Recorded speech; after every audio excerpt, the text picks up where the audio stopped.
안녕하세요. 자이모 씨 아시죠? 우리 수양회 때 들었죠? 네, 성도님들 기도해 주셔서 잘 다녀왔습니다. 정말로 진심으로 감사를 드립니다.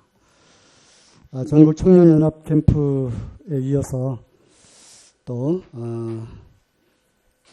네팔을 갔다 오게 되었는데요. 우리 청년들 찬양 드린 대로 전국 청년연합 캠프의 주제가 삶 가운데 드려지는 예배. 그래서 예배란 무엇이며 우리가 주일날 교회에서 드려지는 이러한 시간들만이 예배가 아니라 우리의 삶 전체가 예배다라고 하는 말씀으로 기린노교회 송영길 형제님 강사로에서 5시간에 걸쳐서 말씀을 이렇게 들었습니다. 내용이 너무너무 좋아서 제가 중간중간에 올려드렸었는데 다시 한번 보내드릴 테니까 다시 한번 들으시고 또 자료, 슬라이드 자료까지 보내드릴 테니까 시간을 좀 내셔서 다시 한번 들어보시면 큰 유익이 될 것 같습니다.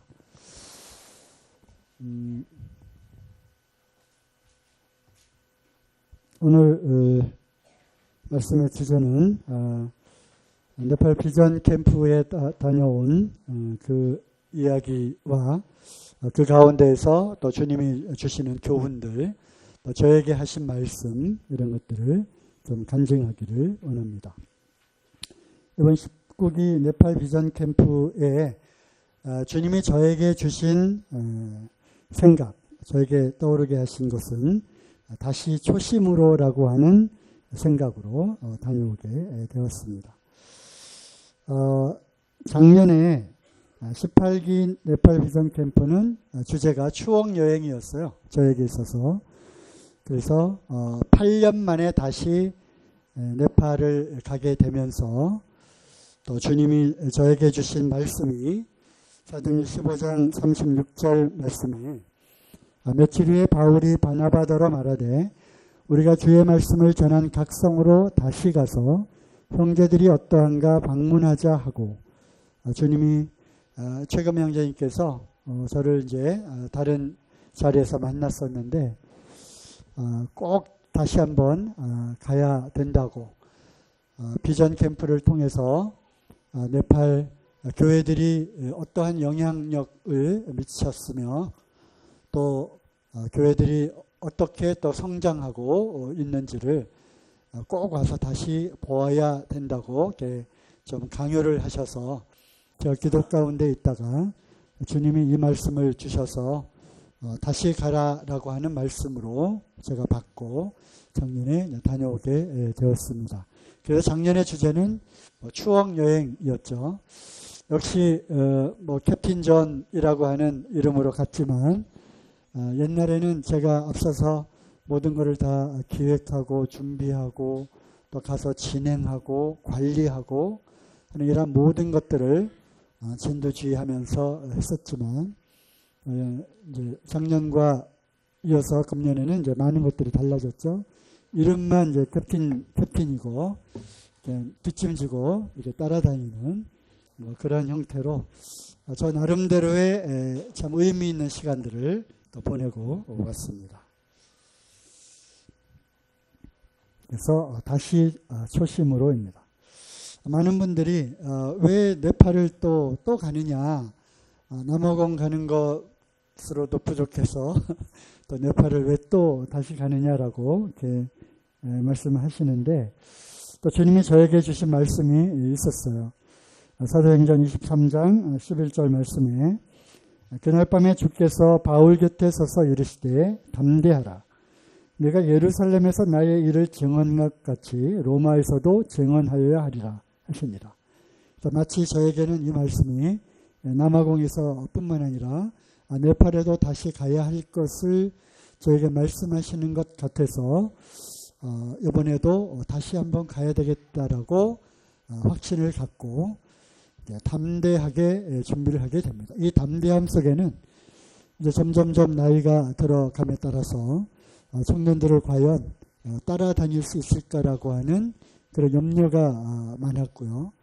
더군다나 이제 몸이 하나씩 둘씩 고장이 나다 보니까 여러 가지 머리끝부터 발끝까지 다 좀 약해 있잖아요.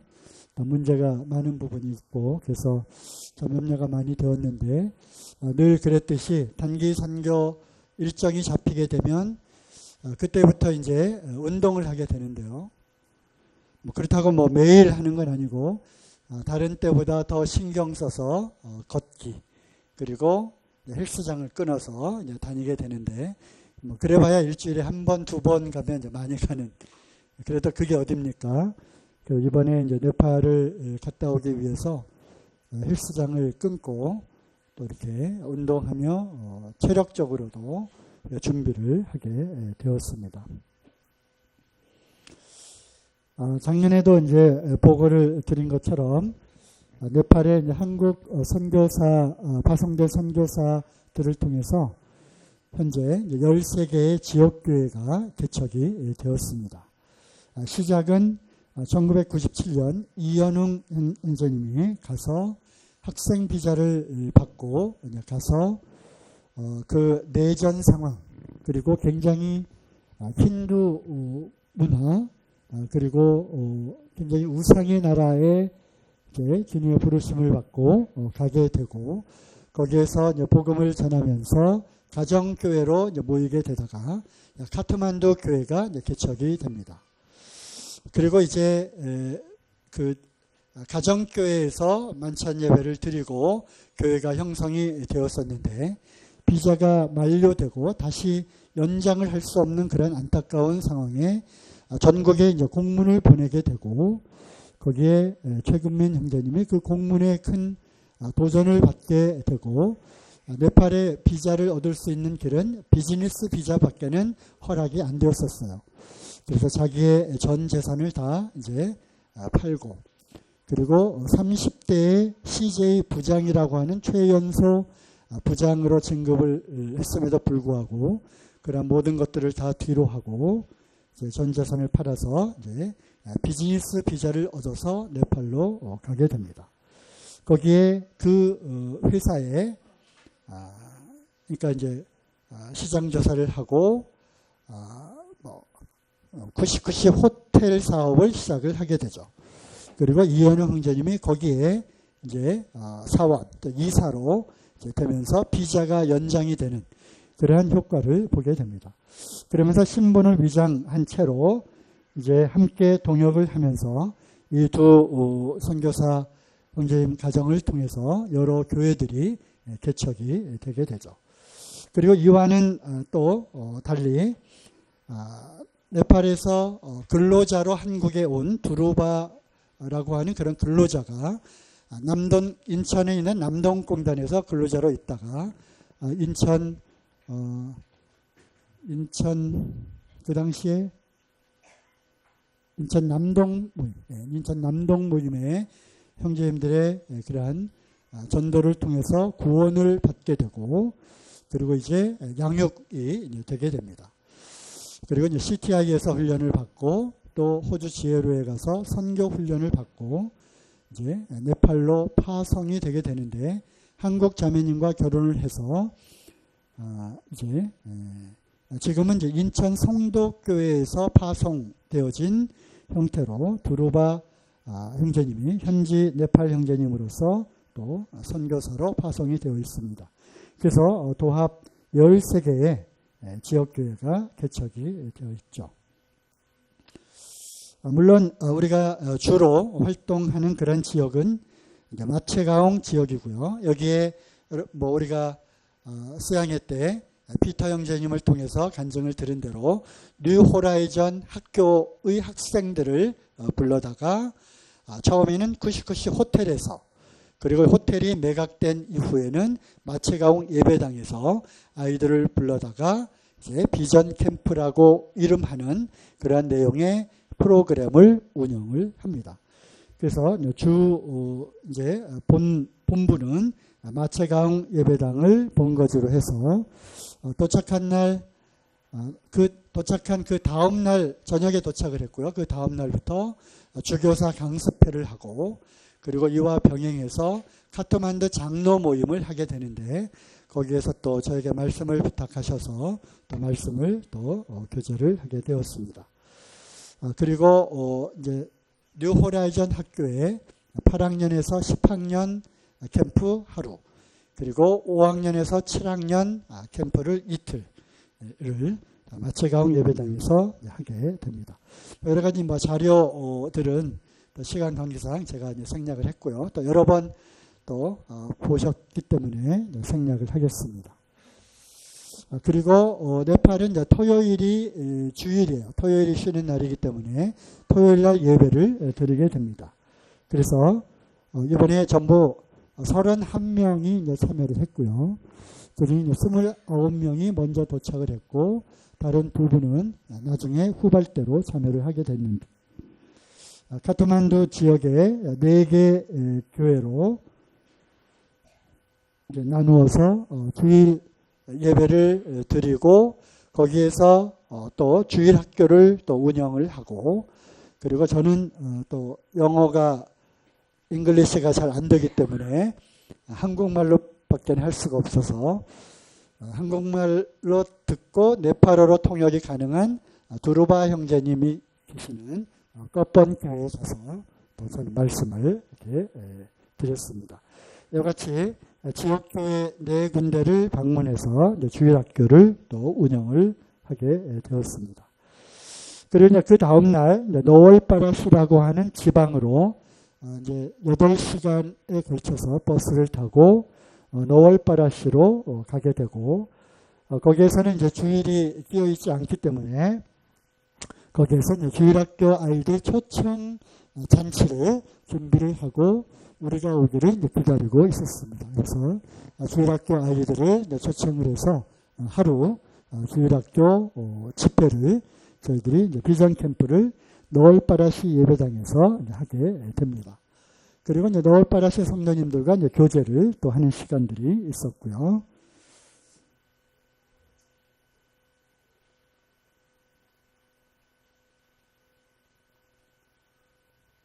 그리고 포카라 교회로 또 이동을 하게 됩니다. 역시 이제 8시간 걸려서 포카라로 가고요.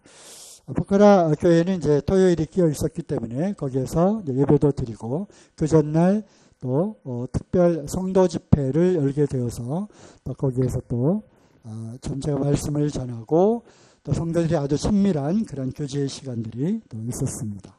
포카라는 휴양지이자 트레킹하는 그러한 그 출발지였기 때문에 저희도 그곳에서 이제 모처럼 휴식도 하고 그리고 이제 하루 그 트레킹 미니 트레킹을 해서 또 산장에서 또 하루 또 자기도 하고 그런 시간들을 또 보냈습니다.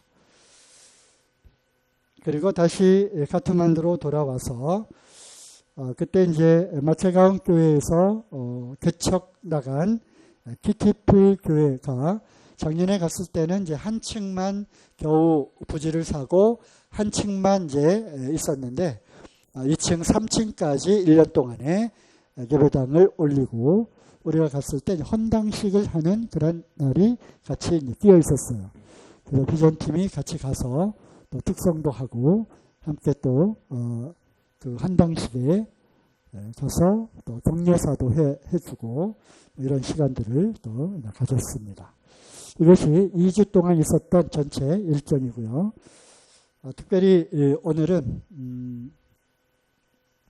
비전 캠프와 잠실교회와의 그런 관계, 왜 잠실교회는 네팔 비전 캠프를 갔었고 또 지금도 전석경제는 왜 네팔 비전 캠프를 가고 있느냐에 대한 그런 이제 말씀과 또 개인적인 간증을 드리도록 하겠습니다. 아시는 분들은 아시겠지만 모르시는 분들은 궁금하시죠? 네, 아닌가요? 네, 그리고 감사하게도 교회 재정으로 100만 원을 후원을 해주셨는데 5분의 전심사역 하시는 일꾼들을 격려를 해드렸습니다. 그래서 마체가운 교회 빌바둘 형제님, 카트만두 교회 덜신 형제님, 노을바라시 교회 브레임 형제님, 포카락 교회 꺼멀 형제님, 또 키티풀 교회 디네스 형제님, 이 5분의 형제님들을 네팔 현지 돈으로 환전을 해서 똑같이 5등분을 해서 이렇게 격려를 해드렸습니다. 잠실교회 이러한 격려금에 대해서 감사하다고 또 인사를 전해 오셨습니다. 그리고 또 제가 가 있는 동안에 주일이 한번 끼어 있었는데 또 지명헌금으로 네팔 선교에 대한 후원이 100만 원이 들어왔습니다. 그래서 어떻게 이것을 사용할까 고민을 하고 기도하다가 말씀드린 키티풀 교회 헌당식에 갔는데 재정보고를 쭉 했어요. 토탈 우리 돈으로 약 1억 원 정도의 이제 비용이 들어가서 예배당을 건축을 했는데 약 390만 원 정도의 적자가 여전히 남아있다는 소식을 듣게 되고 또 키티풀 교회는 굉장히 좀 애틋한 그러한 교회입니다. 왜냐하면 여기에 있는 그 기네스 형제가 개척을 하고 곧바로 백혈병, 혈액암에 걸립니다. 그리고 살아남을 확률 95%. 왜냐하면 그 강가나 자매라고 성파교회 그 정민 형제랑 결혼해서 미국에서 의사를 하고 있는 그 자매님이 있어요. 네팔 비전팀의 2기인가 3기로 참여했던 그 암 전공. 거기에 이제 모든 자료들 다 진단한 자료들 다 보냈더니 그 자매님 생존할 확률은 95%다. 그리고 이제 이 형제님을 아는 모든 분들, 즉 비전 캠프에 갔었던 모든 분들에게 수년 전부터 기도 제목으로 기도를 하게 되었고 참으로 놀랍게도 살아났어요. 그리고 회복을 했어요. 아직 완전하진 않아요. 그래서 작년에 갔을 때는 제가 못 만났거든요. 아직 그 치료 중에 몸이 상당히 좋지 않아서. 그런데 많이 회복이 되어지고 그러한 극한 그러한 죽음의 그러한 수렁 가운데에서 주님이 회복하셔서 개척한 교회의 일꾼으로서의 어떤 아주 극한 그러한 교훈과 훈련을 또 이렇게 경험하게 하지 않았는가 이런 생각을 하게 되었습니다. 약 40명 정도의 성도님들이 이제 마체가운 교회에서 분가해서 모이고 있는데 그래서 마음에 이제 큰 그런 감동이 되고 또 격려가 크게 되겠다 해서 100만 원을 키티풀 교회 헌당식에 이렇게 헌금을 했습니다. 오른쪽에 있는 그림은 참 아까 빠졌는데요. 노을바라시에서 거기에서 또 제 2차 본거지 베이스 캠프를 치고 그 산악 지역을 이제 집차를 타고 2시간에 걸쳐서 올라가게 되는데 몇 년간에 걸쳐서 마을이 많이 발전을 하고 복음이 들어간 이 마을에는 역시 그 도시와 그 마을이 이렇게 좀 번영하는 것을 이렇게 보게 됩니다. 나라도 그렇고요. 그래서 그런지 철광석 그 광산이 또 발견이 되고 그래서 길이 상당히 이제 좋아졌어요. 그래서 1시간 정도만 올라가면 될 정도로 거기에 이제 흡세콧이라고 하는 산꼭대기 마을이 있는데 거기 학교에 가서 작년에 이어서 갔는데 이번에는 아주 작년보다 훨씬 더 큰 환대를 받게 됩니다. 교장 선생님과 그 여러 선생님들이 마치 이제 기다리고 있었고 그리고 가운데 있는 분이 이사장인데 이사장이 이제 제일 이거잖아요. 그래서 굉장히 이제 우리가 기도도 많이 하고 염려를 많이 했는데 놀랍게도 이 이사장이 나도 크리스찬이다라고 하는 이야기를 듣게 되면서 뭐 그날 분위기는 우리가 염려했고 걱정했던 것과는 달리 완전히 축제 분위기에서 우리가 마음껏 이 학교에서 하루 비전 캠프를 하게 되었습니다. 옛날에 그 타파타나라고 하는 그런 마을에 들어가서 우리가 학교를 빌려서 거기서 캠프를 했는데요. 거기는 불과 한 2-5시간 우리가 캠프를 진행하는 중에 동네 청년들이 막 몰려오고 아주 험악한 그러한 꼴을 당할 그런 상황에서 우리가 도망치다시피 해서 빠져나온 그런 경험이 있었거든요. 상당히 이제 염려를 많이 했는데 참 다행히도 주님께서 참 선히 인도를 하셨습니다. 이따 뭐 사진 또 몇 장면 아마 보실 수 있을 겁니다.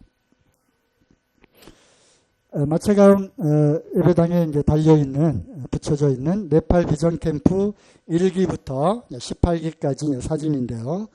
잘 안 보이시겠지만 맨 왼쪽 위에부터 1기, 2기, 3기, 그리고 4기, 5기, 6기 이렇게 해서 13기를 거쳐서 18기까지 뭐 이제 뭐 단체 사진 또는 이제 기념 사진을 거기다 부착을 해 놓았습니다. 잠실교회는 5기, 그러니까 2007년 12월부터 2008년 1월 사이, 옛날에는 이제 연말 연초를, 왜냐하면 휴가를 얻기가 좀 쉽지 않았기 때문에 연말 연초를 같이 끼워서 비전 캠프 일정을 이제 잡았었습니다. 2007년도 하면 잠실교회가 매우 어려운 그러한 시기였죠. 2005년 10월에 개척자 현재님이 이제 징계를 받게 되고 그 이전부터 이어온 그러한 상당히 어렵고 복잡한 그러한 상황 가운데 잠실교회는 이제 하나님의 징계 가운데 들어가게 됩니다. 그리고 2005년부터 저는 역시 이제 마찬가지로 자체 근신 가운데 있었고, 왜냐하면 그러한 일들에 대한 그 스모킹 건이라고 할까요? 그러한 역할을 제가 했고, 그리고 그 당시에 굉장히 육신적이었고 굉장히 영적이지 못한 그런 삶 가운데 있었던 제가 어떤 교회의 그러한 일들에 깊이 관여해서 뭔가를 결정하는 그러한 역할을 함에 있어서 완전히 교회가 풍랑 가운데로 들어가게 되는 그런 결정적인 그런 역할을 하게 되는, 그래서 저는 심한 그런 자책감과 아주 심한 죄의식에 이제 빠지게 되고 스스로 이제 근심 가운데 있게 되었죠. 2005년부터. 그리고 이제 교회는 또 기도를 하게 됩니다. 우리가 매주 금요일마다 또 모여서 기도를 하고 바짝 엎드리고 겸손하게 회개하고 교회를 살려달라고 하는 그러한 부르짖음 가운데 있었습니다. 그러던 어느 날 2007년이겠죠. 2007년 최문수 형제님 가정이 이제 처음으로 해외여행을 계획을 합니다. 어디를 갈까? 동남아를 갈까? 어디를 갈까? 계획을 하다가 왠지 모르게 네팔을 가야 되겠다는 생각을 하게 됩니다. 예진아, 왜 그랬지? 넌 어려서 몰랐지? 그래서 네팔을 이제 가게 되고, 그때는 막 인터넷도 잘 이렇게 되지 않았던 그런 때였기 때문에 뭐 어떤 여행지나 뭐 잡지를 통해서 이제 소식을 듣고 어디를 여행할 것이며 뭐 어디에 묵을 것이며 어떤 음식을 먹을 겁니까? 그런 이제 책을 통해서 이제 많이 이제 보게 되죠. 그래서 이제 네팔에 가게 되고 거기에서 한국 사람이 운영하는 호텔이 있다더라라는 소식을 듣게 되면서 거기에 묵을 생각을 하고 그 호텔로 찾아가게 됩니다.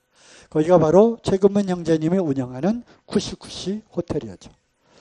최금문 형제님은 2001년도에 파송이 되어서 정말로 그 하늘의 미랄이 땅에 떨어져 죽지 않으면 하늘 그대로 있고 죽으면 많은 열매를 맺으리라는 말씀을 받고 참 땅에 떨어지기까지도 정말 힘들었는데 쿠시쿠시 호텔에서 그 험한 한국 식당을 운영하며 또 가지고 간 돈이 7개월 만에 다 없어지고 이제 정말 먹고 살 일도 참 막막한데 호텔을 짓다가 중단에 멈춰 있는 그런 상태에서 이제 가장 바닥까지 내려갔었죠.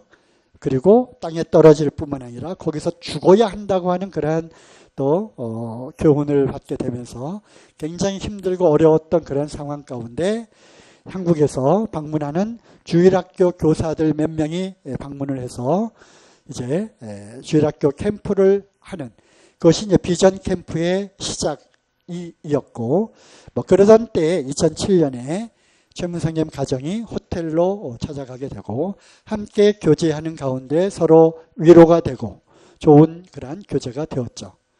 그리고 이제 비전 캠프 소식을 이제 듣고 한국으로 돌아오게 됩니다. 그러면서 이제 최문성님에게 말하게 되죠. 네팔에서 비전 캠프라고 하는 것을 한다고 하는데 우리가 하면 어떻겠습니까? 라는 이야기를 듣습니다. 제가 그 얘기를 듣고 뭐라고 반응을 할게요? 해야지. 왜냐하면 우리가 캠프 전문가니까. 이런 얘기를 했어요. 왜냐하면 1996년도에 빌라델피아 찬양단이 만들어지고 우리가 그 다음 해부터 빌라델피아 학생 캠프를 쭉 해왔어요. 여름, 겨울, 여름, 겨울. 그래서 그 당시에는 모임에 아주 모임에서 센세이션을 일으킬 만한 그런 프로그램과 그런 것들을 다 기획하고, 찬양 캠프가 찬양만 하는 게 아니라 여러 프로그램들을 다양하게 하잖아요. 그런 기획을 다 하고 준비를 하고 이제 그런 것들을 아주 오랫동안 해왔기 때문에 우리가 캠프 전문가 아이가 다만 거기는 영어로 하는 것만 다를 뿐이지 가서 우리가 못할 것이 없겠다 해서 이제 우리가 비전 캠프를 준비를 하게 됩니다. 저는 그냥 준비를 하는 중간에 저는 이제 학교에 이제 보직을 또 맡게 되고 그때가 마침 입시철이었기 때문에 제가 자리를 정말 비울 수 없는 그런 상황이 되어서 저는 이 해에는 5기 때는 못 가고 이제 바리바리 싸서 이제 보내주고 저는 이제 6기부터 이제 참여를 하게 되는데요. 여기 최문성재님, 황인철 형제님, 그리고 대학교 1학년 들어간 전주영 형제, 그리고 원재희 자매님. 원재희 자매님은 지금 인천 송도교회에서 또 매년 가고 있기 때문에 네팔을 한 17, 18번 아마 가는 네팔의 여인이에요. 원재희 자매님. 이때부터 가기 시작을 했고요. 그 다음에 구미에서 와 있던 김간현 형제, 그리고 꼬맹이 하나 있는데 꼬맹이 누군지 아시겠어요? 네, 김주찬 어린이. 왜 갔는지 모르겠어.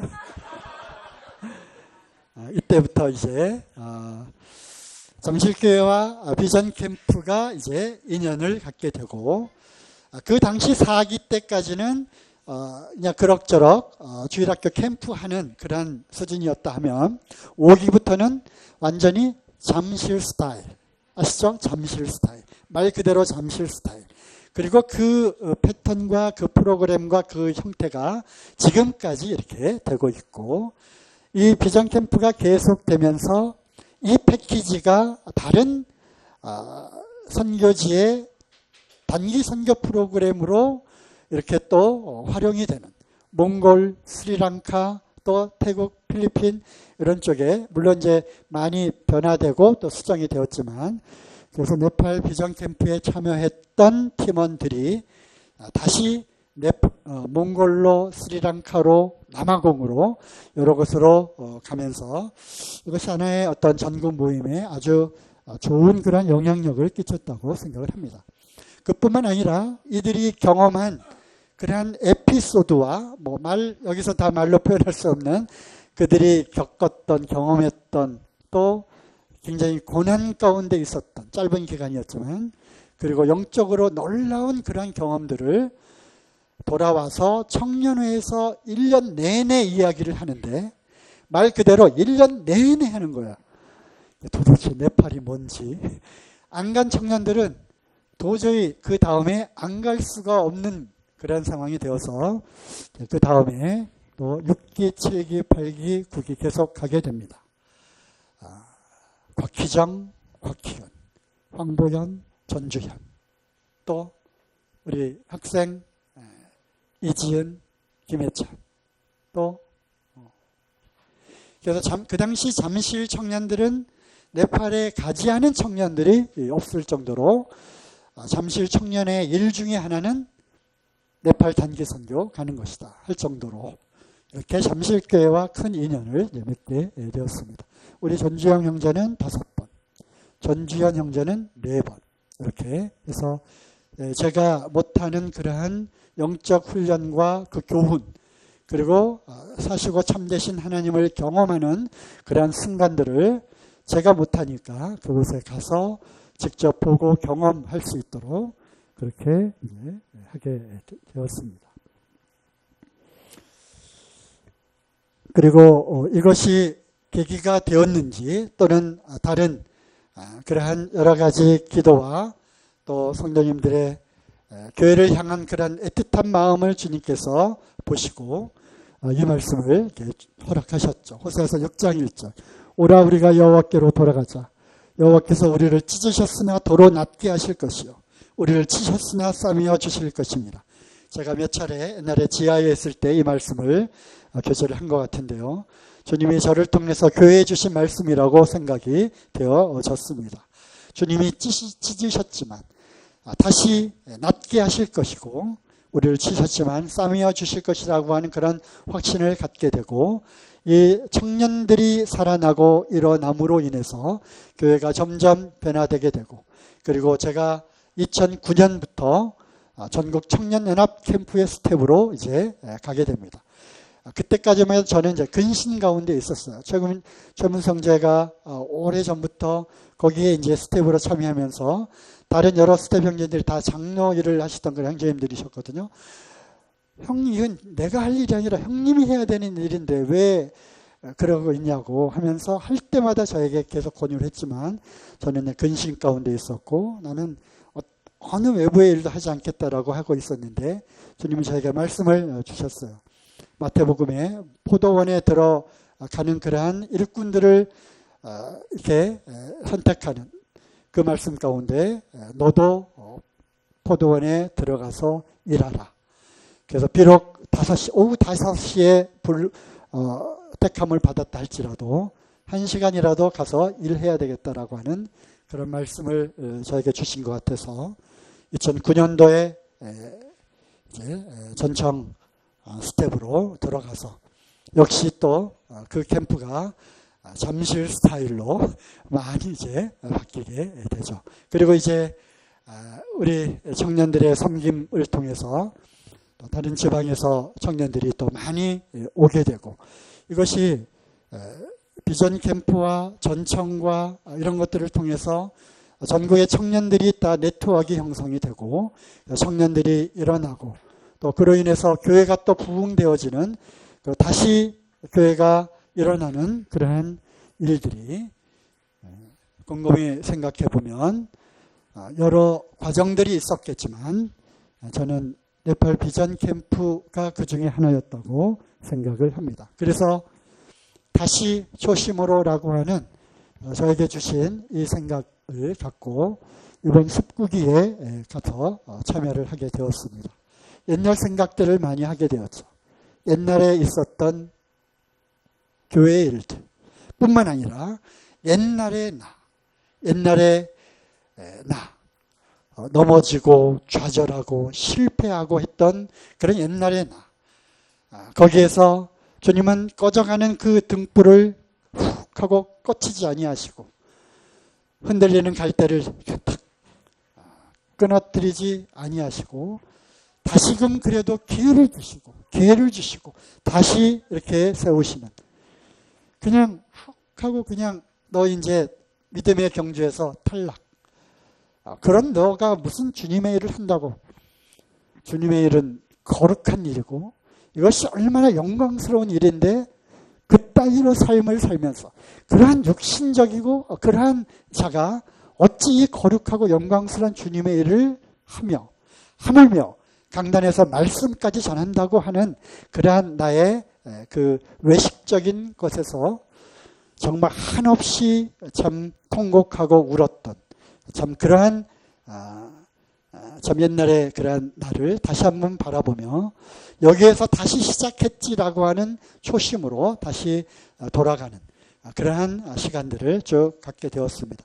우리가 거기에서 프로그램만 한 것이 아니라 저녁에는 모여서 만나라고 하는 그런 시간을 갖고 또 말씀을 교제하고 또 함께 간증하고 교제하는 그런 시간들을 통해서 일 중심으로 살아왔던 내가 이제 관계 속으로 들어가는 그런 새로운 또 경험을 하게 되고, 이런 영적으로 좋은 그러한 교훈과 경험들이 다시 돌아와서 이제 얼마 남지 않은 이 교회 사역에 많은 그런 유익과 도움이 되면 좋겠다, 이런 생각을 갖고 돌아왔습니다. 영적으로 충만해져서 돌아온 것 같지 않아요? 감사합니다. 우리는 너울바라시 교회에 이제 그 청년들과 장로 집사들하고 이제 찍은 거고요.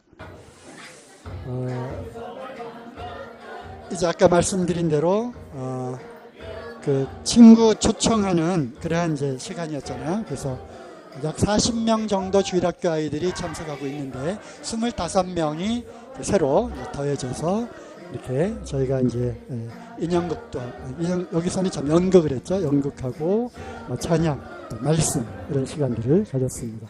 저녁에는 이제는 뭔가를 가르치고 전해주는 것이 아니라 이제 선교지 교회하고는 대등한 관계에서 같이 교제하고 서로 듣고 배우고 하는 그러한 질의응답 시간과 또 간증하는 시간을 이렇게 가졌습니다. 또 아이들 참 너울바라시는 우리나라 60년 70년대 시골 마을이에요. 아주 순박하고, 여기에는 그 힌두가 아니라 불교 문화권에 좀 더 강한, 그리고 여기까지는 교파가 들어오지 않았어요. 그래서 우리 모임이 여기에 유일한 그런 교회예요. 그래서 참 교회가 부흥하는 그런 모습을 보게 돼요. 한 120명 정도 성도님들이 모이고 있고 침례 대기자가 17명이라는 소식을 듣게 되었습니다. 그래서 마채가운교회는 뭔가 조금 이제는 좀 정체되고 자체적으로 훈련하는 그러한 교회라면, 너울바라시는 이제 막 이제 부흥하는 그러한 교회였습니다. 그리고 이제 거기에서 흡세꽃이라고 하는 룸시 마을로 올라가게 되는데, 이제 집차 4대에 이제 타고 산골 마을로 이제 올라가게 됩니다. 그러면 이제 산꼭대기에 이제 학교가 있게 되고, 여기에 약 한 120명 정도의 학생들이 이제 모이게 되는데, 여기에서 이제 전교생이에요. 전교생, 그 다음에 이제 유치원까지 있는 이 학교에서 교장 선생님과 이사장, 또 교사들이 굉장히 반겼어요. 우리를 반대하는 브라만 교사 2명이 있었는데 마침 방학 끝날이라 오지 않았대요. 주님이 그들을 막았어. 그들은 이거를 굉장히 이제 싫어하거든. 왜 외국 종교를 끌어들이느냐라고 하는 그러한 아주 반대하는 사람들이 있었는데, 그 사람들이 이제 안 왔고, 아까 말씀대로 굉장히 이제 축제 분위기 속에서 저희가 캠프를 했습니다. 창작 활동, 찬양 율동, 또 아이들 유치부가 있기 때문에 이제 아이들 풍선 하나 가지면 이제 실컷 놀고요. 또 역시 싱가포르의 케네스콩 형제 안경을 또 사가지고 와가지고 또 선물해 주고요. 그 다음에 우리 비전 맘들 50대 60대 자매님들이 또 많이 참여를 하셨는데, 풍선 하나 가지고 저렇게 재미있게 놀 수가 없어요. 그래서 학교에 구경 온 그 엄마들 할아버지 할머니들 데리고 재밌게 놀이하고, 또 이제 우리 그 퍼포먼스, 그래서 학생들 앞에서 준비해간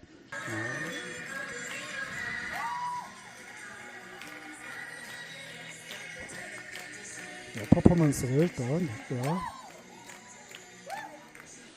그 다음에 너울바라시 형제님이 주민들 또 모아놓고 복음을 전하고 아주 진지하게 들어요. 이제 끝나고 퀴즈 맞히는 사람 선물 준다고 하니까 동그랗게 입에다가 사탕 하나씩 다 이렇게 물려주고, 말씀을 듣고 교회 나올 사람 했더니 15명이 손을 들었대요. 그리고 이제 저도 같이 찍고 있습니다. 자, 시간이 갔지만 마지막 말씀 한번 찾아보겠습니다. 창세기 35장 3절.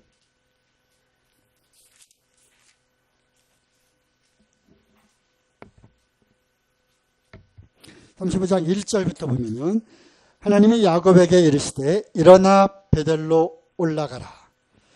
그래서 베델로 올라가라고 말씀하신 분은 바로 하나님이십니다. 그리고 3절 읽겠습니다. 우리가 일어나 베델로 올라가자. 야곱이 이야기하는 거죠. 나의 환난 날에 내게 응답하시며 나의 가는 길에서 나와 함께 하신 하나님께 내가 거기서 단을 쌓으려 하노라. 야곱의 인생을 우리가 알고 있습니다. 야곱은 속이는 자였죠. 꾀가 많은 자. 형을 속이고요. 2번씩이나 속이고 형의 미움을 받아서 이제 도망을 가게 되죠. 아버지 이삭은 거부였더라. 이삭은 아주 부자였어요. 그렇지만 그 못 하나도 건지지 못하고 밤에 몰래 형을 피해서 도망을 가게 되죠. 한참 도망가다가 밤에 이제 야숙을 하게 되죠. 베고 잘 것이 없어서 돌베개를 베고 광야에 그냥 누워서 하늘을 바라봅니다. 이때 하나님의 이제 나타나시죠. 사닥다리가 나고 이 하나님의 천사가 오르락내리락 하는 여기가 바로 하나님의 집이구나. 여기가 바로 하나님과 만나는 하나님의 문이로구나. 그런 뜻에서 여기를 베델이라고 이름을 붙이게 되죠. 그리고 이와 같이 서원을 합니다. 내가 하나님께서 나와 함께 하시고 또 나를 부하게 하시면 내가 돌아오는 길에 하나님께 나의 10분의 1을 드리겠다고 하는 약속을 하게 됩니다. 그리고 이제 삼촌 라반의 집에서 20년을 아주 험한 그러한 세월을 보내게 되죠. 속이는 자가 도리어 속임을 당하게 되고 그리고 이제 마침내 거기에서 나오게 됩니다. 나오는 도중에 형 에서가 아직도 자기를 죽이려고 하는 그러한 위협을 두려워해서 꾀를 내기도 하죠. 그리고 그 전에 이제 야복강에서 하나님과 하나님의 천사와 씨름을 하게 되는 현도뼈를 다치게 되는 자신은 절름발이가 되고 에서의 두려움 그리고 더 나아가서 자기 딸 디나가 강간을 당하는 아주 험한 그러한 꼴을 보게 됩니다. 그리고 이제 하나님께 부르짖죠. 하나님을 찾게 됩니다. 어찌하오리까? 하나님이 말씀하시죠. 베델로 올라가라. 베델로 올라가라. 그래서 야곱이 그 식구들과 모든 이제 가축들을 끌고 어디로 갑니까? 베델로 갑니다. 그리고 추억합니다. 어떤 베델을 추억합니까? 나의 환난 날에 나에게 응답하신 하나님. 또 내가 가는 길에 나와 함께 하신 그 하나님. 그곳에서 만난 그 하나님. 그 하나님께로 다시 돌아가자는 것입니다. 우리가 참 구원을 받고 하나님과 함께 하나님을 섬기며 예배하는 자로서 살아간다고 하지만 그럼에도 불구하고 우리는 여전히 이 세상 가운데 놓여있는 그러므로 우리의 신앙이 점점점 세상 가운데로 떠내려가는 그리고 때로는 참 곤고한 가운데 외로움 가운데 때로는 이것이 신앙생활의 전부인가라고 하는 그러한 어떤 회의와 또 참 생각지 않은 그러한 고난과 혼란 가운데 낙담 가운데 있기도 하고 자기의 꾀와 자기의 노력과 자기의 힘으로 스스로 살아간다고 생각하는 그 가운데 많은 어려움을 겪을지도 모르겠습니다. 이럴 때 우리가 생각해야 할 것은 오늘 우리 주님이 말씀하시는 말씀은 베델로 다시 올라가라는 것입니다. 우리가 일어나 베델로 올라가는 것입니다. 여러분들은 어떤 나의 베델을 갖고 계십니까? 묵상 가운데 깊이 십자가에 달리신 예수 그리스도를 만난 그날입니까? 아니면 나만이 알고 있는 그 깊숙한 골방 가운데에서 기도하며 목 놓아 하나님께 부르짖었던 그곳입니까? 아니면 나의 정말 어렵고 힘든 상황에서 하나님께서 나의 길을 형통케 길을 뚫어주신 그것이 내가 하나님께서 나를 만나주신 그 베델입니까? 환난 날에 부르짖었던 그곳, 나를 만나주시고 함께 하시겠다고 하신 바로 그곳, 여러분들의 베델로 올라가시기 바랍니다. 늦지 않았습니다. 다시 초심으로, 다시 처음 우리 주님을 만났던 그곳으로, 그리고 그곳에서 내가 다짐했던 그 결심과 다짐과 하나님과 야곱이 하나님께 서약했던 것처럼 그렇게 해주시면 내가 이렇게 하겠나이다라고 했던 야곱의 서약했던 곳, 바로 그 베델로 다시 돌아가시기 바랍니다. 그리고 늦지 않았습니다. 다시 시작하시면 좋을 것 같습니다. 오늘 말씀의 주제가 뭐라고요? 다시 초심으로. 주신 말씀은 우리가 일어나 다시 베델로 올라가자입니다.